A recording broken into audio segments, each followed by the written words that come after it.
Scene సూర్యబాబుకి call చేసి, సూర్యబాబు ఇక్కడ judge తాతగారు కనిపించడం లేదని చెప్తాడు. అది విన్న సూర్యబాబు అయితే ఒక్కసారిగా షాక్ అవుతాడు.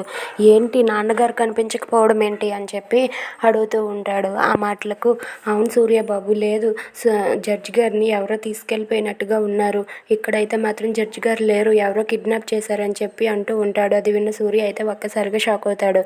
ఇంతలో ఇందమ్మ అయితే వంశీతో ఇలా అంటూ ఉంటుంది, రే మీ పెదనాన్న బ్రతికుండకూడదురా, బ్రతుకుంటే మనకి ఏదో ఒకటి అల్లకోలాలను సృష్టిస్తూ ఉంటాడు, మీ పెదనాన్న చనిపోతేనే మనం మనశ్శాంతిగా ఉంటామని చెప్పి అక్కడ ఉన్న గౌరీప్రసాద్ని చూస్తూ అంటూ ఉంటుంది.